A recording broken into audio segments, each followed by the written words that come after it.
Assalamualaikum dan salam sejahtera. This video is to explain to you how transactions has an effect to accounting equations. Every transactions must has an effect to the accounting equations. That's why you have one account to be debited, one account to be credited. So basically, we have two accounting equations that usually we use for explaining the effect of the transactions. So the basic accounting equations: asset equals to liability at owner's equity. Expanded accounting equations: asset at drawing at expenses must be equal to capital at liability at revenue. So whether you want to use the basic accounting equations effect, or you can use the expanded accounting equation effect. Okay, let's look into how the transaction effect to accounting equations. Tips for you how to recognize the effect. Okay, let's say your business called my business. So you can draw a box or something to recognize that is a capital, a promise to the owner, or money in the bank, or whatever things that in the business you can draw the boxes. Okay, let's say you may put cash, or you may put the vehicles, boxes, and so on. So those are in your business. Okay, now in your business, as you can see, there's nothing in capital boxes and there is nothing in the money boxes. Let's say the transactions. Owner started the business by investing in cash, 100,000, and deposit the cash into the bank account. So in here, the capital has increased because owner give it to the business. So business has given a promise to the owner that they will refund that 100,000 in the future, not sure when.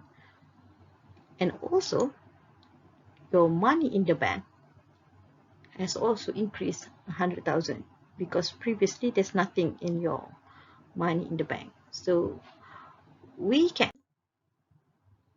write the effect. So how to write the effect? Always remember, if you use expanded accounting equations, only 6 letters are applied: asset, drawing, expenses, capital, liability, revenue. These 6 letters: A, D, E, C, L, R. Okay, just now we said that the capital has increased. Capital is added up with 100,000. So we can write down capital increase. And however, the capital is part of owner's equity. So you can also write owner's equity increased. And on the other hand, the money in the bank is classified as our asset. So you write asset increase. And another part that I want to share with you is how to recognize what account to be debited and what account to be credited. This one probably is very difficult for some people because they do not understand why that account is debited and why that account is to be credited. Take for example, transactions just now. The owner gave 100,000 to the business and deposit that 100,000 in the bank. So basically, owner give the money to the business, right? So that is an inflow of money to the business. So when there is an inflow, dalam bahasa Melayu dapat. So when there is an inflow, you need to debit the bank account because the money is inflow to your bank account. So we recognize the account that to be open is bank, and that money must be debited in the bank account. So the bank account debit. However, there is an outflow, a promise to owner, business promise to owner to pay back that 100,000 in the future. So that when there is outflow of the business, so we need to credit the capital account, because capital account is actually showing what promise from business to the owner. Okay. Next is, how about the internal transactions, whereby it does not involve outsiders, outside from the business. For example, we transfer the cash money in the bank to the cash in the office, and these transactions must be recorded. So there is a transfer cash money in the bank to the cash in the office.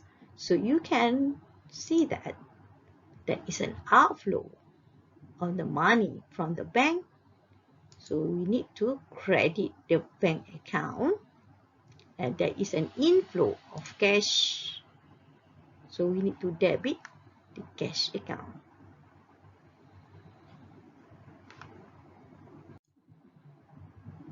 Okay, let's say we have partly there is a transactions that split by cash and split by debt. For example, business bought 3 units of computers, 4 units tables, chairs to equip the office from a supplier called EK Trading.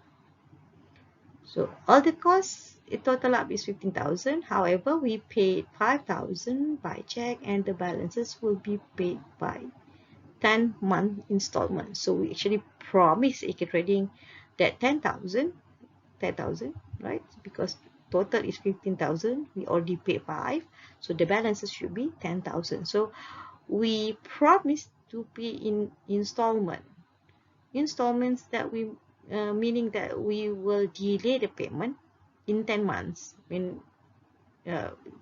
Gradually we will settle all the debt 10,000 in 10 months. So we actually promise EK Trading to pay later. So we need to divide the transactions. Actually, we need to first look at the 5,000 by check, and the next transactions is the balances, the debt to EK Trading. So first of all, there is an inflow of office equipment that valued at 5,000 because we paid already by check the money in the bank 5,000. So we will debit office equipment, and the amount should be 5,000. And the outflow from the business to EK Trading is the bank, the money in the bank, 5,000 ringgit. So you will credit the bank account at amount of 5,000 ringgit. Again, this complete the transactions of paying the office equipment valued at 5,000. So next one is the debt. So we actually received the office equipment of 10,000 in value, but the 10,000 in value is actually not been paid yet. So we need to recognize there is a promise to EK Trading to pay by installment, and the total of the installment data will be 10,000. So we need to debit office equipment 10,000 and credit EK Trading, the account of EK Trading, because we promised the EK Trading.